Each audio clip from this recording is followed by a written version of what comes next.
The next day in the tiny world, I thought I was prepared. I mean, how bad could their pranks be? A little water, some fake fruit, maybe a trampoline or two?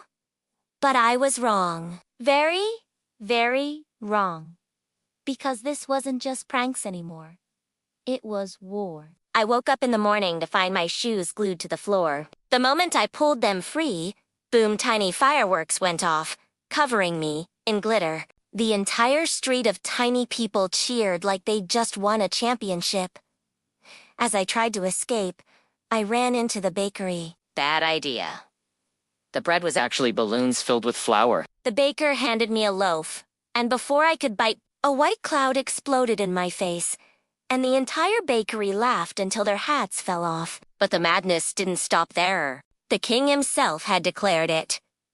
The Great Prank Festival. Every citizen had joined, from the tiniest kids to the royal guards.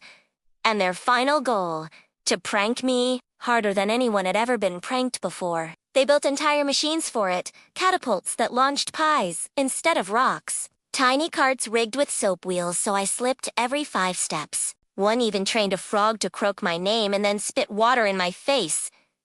The chaos spread everywhere. I tried to hide in the glowing crystal cave spot. No use. The crystals echoed my laughter so loudly, it gave me away instantly. I tried to climb up a mushroom tower, but the ladder was made of licorice and snapped in half.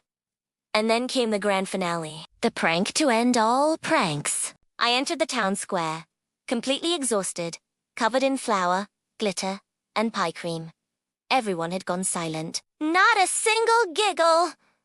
I thought maybe it was finally over. Then I looked up and saw it, an enormous bucket big enough to flood the entire square hanging above me. Before I could move, the rope snapped.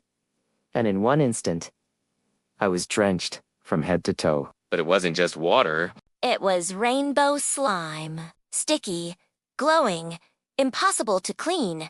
Rainbow slime. The crowd erupted in the loudest laughter I've ever heard. The king himself rolled off his throne, clutching his stomach, laughing uncontrollably. And me, I couldn't stop laughing either. Because, in that moment, I realized, in the tiny world, the real magic isn't crystals or kingdoms. It's laughter. And somehow, I had become their biggest joke and their favorite guest.